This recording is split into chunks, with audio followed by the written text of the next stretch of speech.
Hey, how's it going, guys? So before I begin, I wanted to say sorry for not uploading a lot lately. I've just been very busy with life in general pretty much, and when I've had time to play video games, I haven't really been playing Call of Duty or Zombies that much. So I haven't really been, I guess, thinking about it. But, I want to try and change that. I want to, get back into a regular schedule. So today I wanted to talk about the comics, not the official comics they've released with the Transit Crew, but the comics that the loading screens pretty much. And the reason why is, while I was making that loading screen compilation thing, I noticed something with Call of the Dead. Now, I've only ever seen this on Nuketown, and it was kind of notable, like Nuketown has the staplers in its loading screen, and so you think, okay, yeah, that's, half the book. And then I only just realized that Call of the Dead's loading screen has staples itself. So that's suggesting that is half of the book, which is a little weird because I always assumed it was all just one big comic book. But if you've got two halves with Call of the Dead being the half of that comic book and Nuketown being the half of,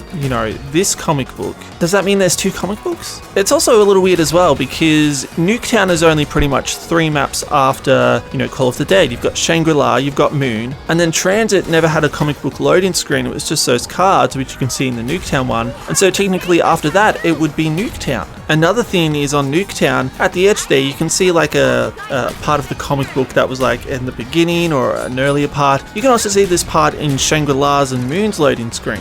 So I don't know what to think. I don't know if I'm meant to think that there's 2 comic books, or if, we are meant to ignore the Call of the Dead one, even though that one pretty much came first. And, they were just kind of making say, oh, Nuketown is the actual, middle of the comic book. And then also I discovered this with Verrückt and Shinonuma. There seems to be kind of like a half staple in there or something. I'm not too sure what to think. It's not in the original Verrückt and Shinonuma loading screens. It's only in the Black Ops 1 version, which is the comic version. And it's only at the bottom.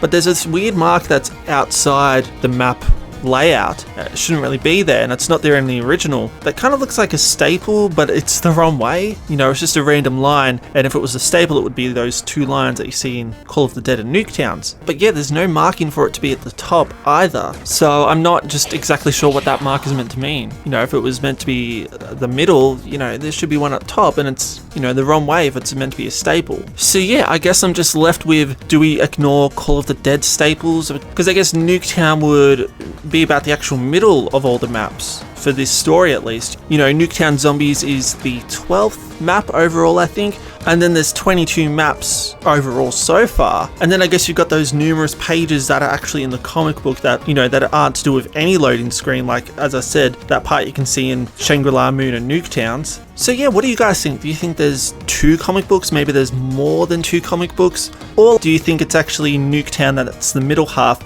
Let me know down below, and I'll catch you guys later. Cheers!